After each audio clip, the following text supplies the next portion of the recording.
Here's what's coming up on The World Today. China appoints Zheng Yaoxiong, a hardline figure, to head the new security agency in Hong Kong. 20 Saudi nationals are facing trial in absentia over the murder of Saudi journalist Jamal Khashoggi. And 73 people are injured following a large explosion at a fireworks factory in Turkey. Thanks for joining us this half hour. I am Amarachi Ubani. China feels very victorious right now as it appoints Zheng Yaoxiong, a hardline figure, as head of its new security agency in Hong Kong. The new agency, as you may have been hearing all week, is being set up to enforce China's security law that was passed in Hong Kong and which targets secession, subversion, and terrorism with punishments of up to life in prison.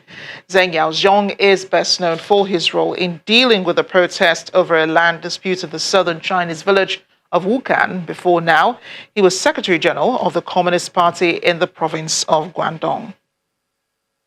In the meantime, more than 20 countries have reportedly welcomed the adoption of the law on safeguarding national security in Hong Kong during the 44th session of the United Nations Human Rights Council. 53 countries already announced their support for China's actions on Tuesday, making it 70 countries who currently stand on the side of China on this one. Some of those countries include Russia, Myanmar, Cambodia, North Korea, Venezuela, Cameroon, Serbia, Armenia, and Chad. The UN is, however, concerned the vague and overly broad provisions of the law may lead to activists being prosecuted in violation of fundamental freedoms of assembly and expression. Hundreds of people were arrested on Tuesday at a protest the day after the new law went into effect. At least 10 of them have been charged under this new law. France has got a new prime minister in the person of now former centre-right mayor Jean Castex. President Emmanuel Macron made the announcement following the resignation of Edouard Philippe, who would serve the government for 3 years. Although Philippe was considered more popular than the president, the ruling party and poor local election results at the weekend proved otherwise. A 55-year-old Castex is a senior civil servant and has played a key role in the government's response to the COVID-19 pandemic. He is better known by his nickname, Mr. Deconfinement, picked by him after Edouard Philippe chose the Republican Party mayor from Prades and the Pyrenees to coordinate France's strategy of lifting the lockdown. Germany has taken over presidency of the Council of the European Union from Croatia for the next 6 months amid the continuing COVID-19 pandemic. As the largest economy of the EU, Germany will address the challenges brought by Brexit, continue to push forward EU-UK negotiations, and lead the continent to overcome the pandemic and economic hardships. Observers say, compared with its peers, Germany has a more powerful leadership and influence that will enable it play a bigger role in coordinating the positions of major countries. However, the ongoing pandemic, the global economic downturn, and increase in social problems of many European nations pose grim challenges. On June 18th, German Chancellor Angela Merkel said the EU is in a fragile position as it faces a pandemic that every country is fighting for itself instead of implementing unified measures.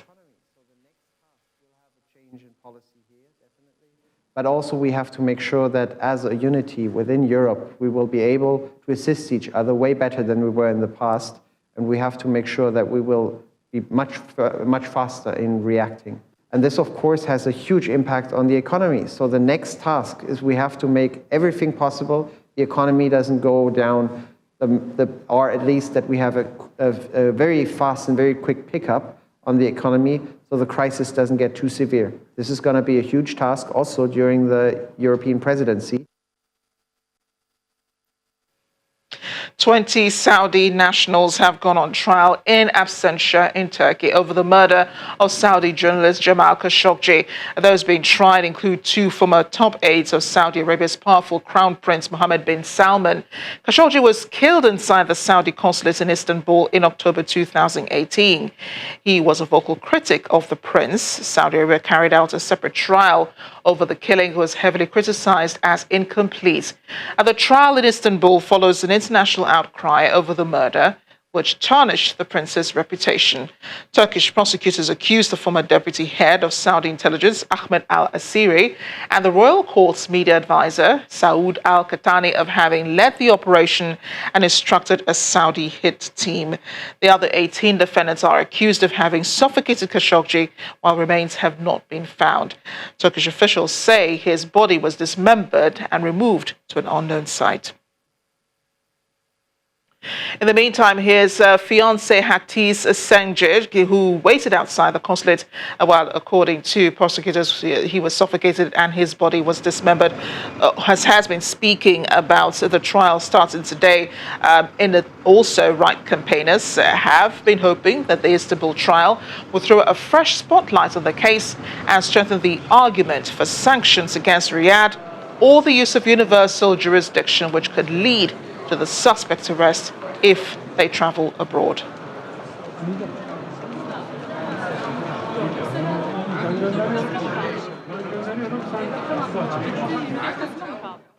Let's talk to international affairs analyst Calvin Dark, who joins us now from Washington. Calvin, great to see you. What do you make of the trial holding in Turkey and the fact that these indicted officials are being tried in absentia?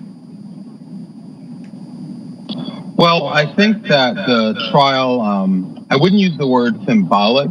I would rather say that it's more of a political statement, because as far as the accused being tried in absentia, I don't think there's any real expectation that they would ever be in Turkey to face the trial or whatever punishment they may get if they're found guilty. So I think it's a political statement that hopefully will help the family and will help satisfy what most people in the world want to see, and that's justice, especially since that which they call the trial in Saudi Arabia that was secret wasn't really justice at all. You mentioned the family, one of whom is his fiancée, who's somewhat glad that this trial is taking place at all, that it started. And remember, Khashoggi's son, months back, did say that the family had forgiven the Saudi government, or whoever it was that was behind Jamal Khashoggi's murder. Do you think that this trial provides some closure for them, or will provide some closure for them in the end? Well, as far as the statement you mentioned from his son, I give that little credibility, one, because, they're still in Saudi Arabia, and more importantly, the statement they gave was essentially a reprieve based on Saudi law. So I'm sure that was done under pressure. Now, for his fiancée, on the other hand, I can understand how this is painful for her, but this, I think, will be helpful for her in that she gets to stand up for justice for her fiance in as much as she can. It's bringing this situation back to the world stage, which I think that's really important for her as well.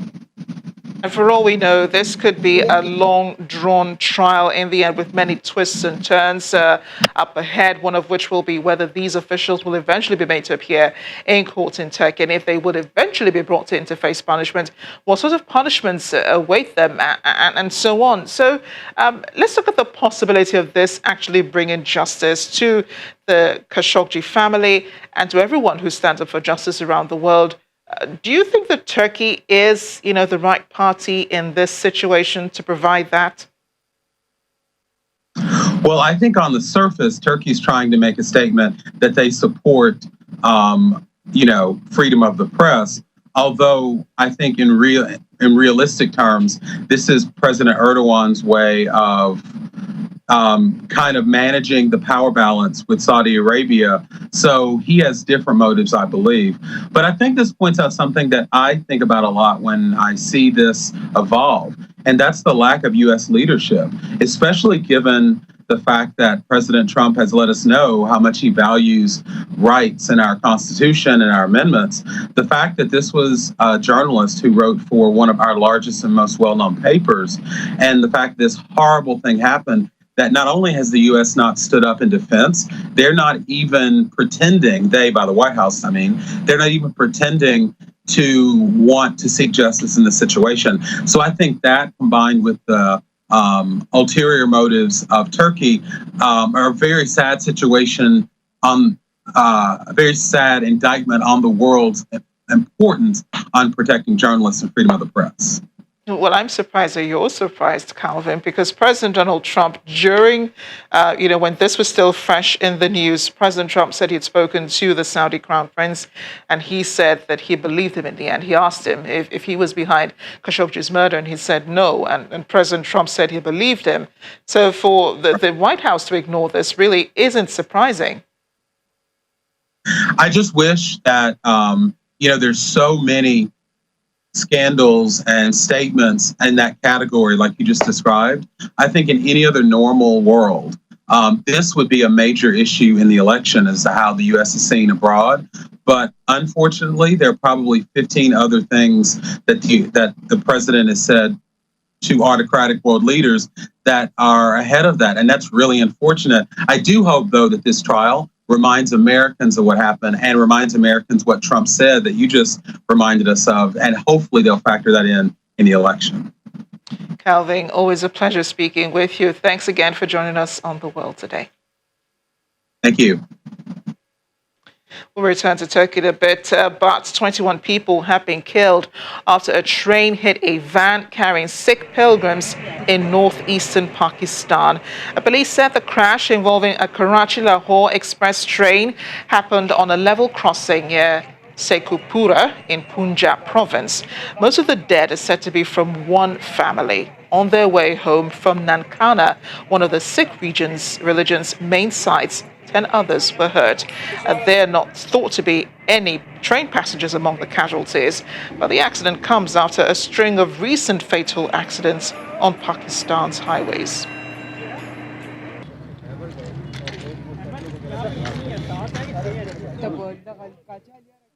So another trial is also taking place in Turkey as we speak, this time for 7 people over the alleged involvement in the former Nissan boss Carlos Ghosn's dramatic escape from Japan to Lebanon via Istanbul.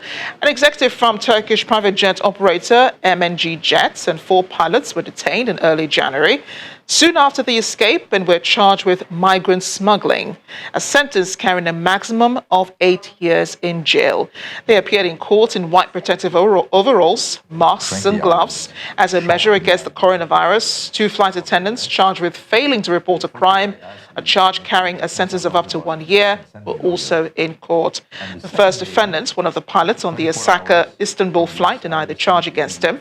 Prosecutors said MNG Jet operations manager Okan Kosemen knew before the Osaka flight that Ghosn would be on board and transferring to Beirut. Kosemen said he was told mid-flight from Osaka and cooperated under duress. Frankly, I was shocked by the motive of the arrest. And the first thing I ask is make sure that Nissan knows about it, if they can send me a lawyer. And the second day, 24 hours from this, I received a visit from the French ambassador. And the French ambassador told me, Nissan turning against you. And this is where I realized that the whole thing was a plot. That was the former Nissan boss speaking at the time of his indictments. Now, 73 people have been injured in a series of large explosions that shook a fireworks factory in northwestern Sakarya province, also in Turkey. 2 people were killed in the incident, and fire crews fought to contain the blaze ignited by the initial blast at 11:15 a.m. local time in the province's Hendek district. Turkey's Disaster and Emergency Management Directorate has been on top of the situation, describing it as an industrial accident. Some 85 ambulances and 2 helicopters were also among emergency vehicles sent into the complex, adding that President Tayyip Erdogan had instructed the leaders of the emergency services to go to the scene of the incident. Well, stay with us on The World Today. Still ahead. Cooling down during the summer also includes a scoop of coronavirus-shaped ice cream, all the way in Egypt. Stay with us.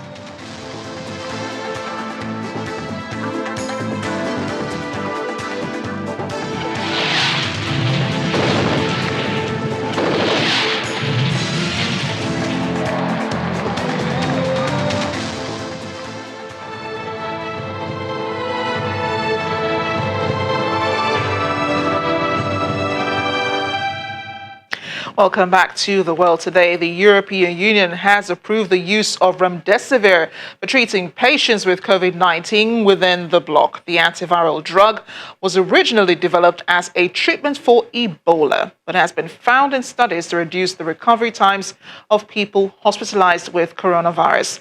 Remdesivir has already been approved in a number of countries, including the United States. There has been controversy, however, after the US announced earlier this week it had bought almost all supplies of the drug from U.S. producer Gilead Sciences Incorporated for the next 3 months. But here's the global update. According to Sumaya Swaminathan, the chief scientist of the World Health Organization, the real number of people infected with the novel coronavirus could be 10 times more than what has been confirmed. Swaminathan spoke on this during a regular press briefing on Thursday. The number of people who are infected in the community. Now, this number is not often known because what you know is who gets tested, and those are only those who get really sick or those who are able to access testing. So when in places where these seroprevalence studies have been done to look at the prevalence of antibodies in that population, it's clear that the number of people infected often is about 10 times the number of people who actually get diagnosed as cases, which is what gets counted. In the United States, with 53,000 new cases recorded on Thursday, the U.S. set a new one-day record for new infections. As a result of the steady rise in cases, July 4th Independence Day will look very different this year than the usual huge public firework displays, massive parades, large family reunions, and backyard barbecues. Cities around the U.S. have canceled their annual parades as cases of coronavirus continue to rise in 37 out of 50 states, leading governors to roll back their plans to reopen. In Italy, 11 tourists from the United States were rejected from entering after they arrived at Italy's Sardinia by private plane on July 1st. This comes after an earlier decision that the United States is not on the list of countries whose tourists are allowed to enter the EU starting from July 1st. In 2019, the total number of U.S. tourists in Italy was 4.4 million, spending 5.5 billion euros. In Spain, Antonio Gaudi's extraordinary Sagrada Familia, or Sacred Family in English, temple in Barcelona was disinfected today as it prepares to reopen its doors on Saturday, July 4th, with strict anti-coronavirus regulations. The unfinished temple, which combines Gothic and Art Nouveau styles, will reopen after 3 months in 3 phases.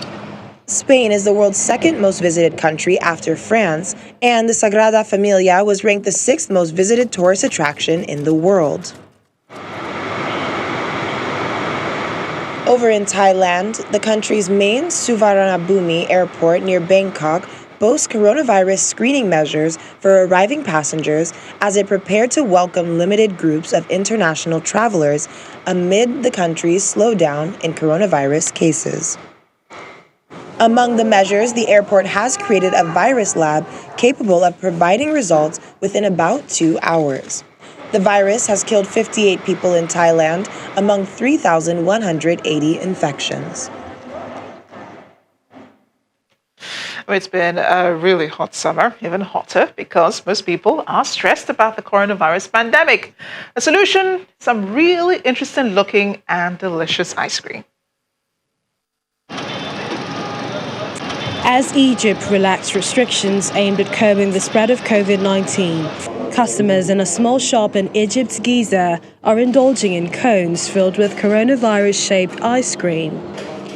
While the pandemic has caused damage worldwide, the shop owner hopes this newest creation would lessen people's fears while stressing the importance of maintaining proper health measures. The pandemic forced people to be confined in their homes, so we wanted to do something that lifts that burden off. This is also a way to show people that the coronavirus is not a monster, it is just a virus. If you take care, wear your gloves and mask, you won't catch the coronavirus and you'll be okay. The shop's new dessert takes a round, multicolored shape with thin chocolate sticks and sprinkles stuck to the surface, mimicking the spikes stemming from the outer layers of the virus, a famous microscopic image of the coronavirus causing the COVID-19 disease.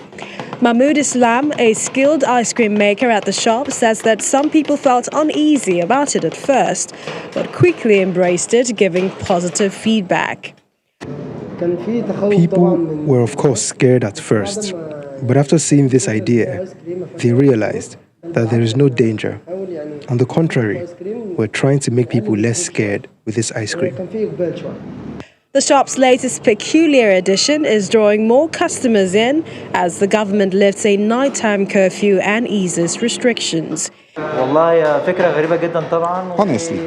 there's a very strange idea, of course. But the ice cream is really great. The ingredients are all fresh.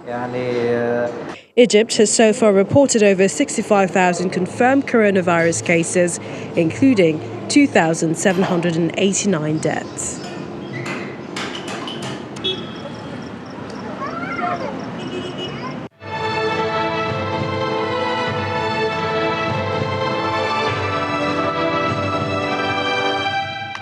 I have to confess, after seeing that story, I'm in the mood for some ice cream. Thanks for watching The World Today. I'm Amarachi Ubani.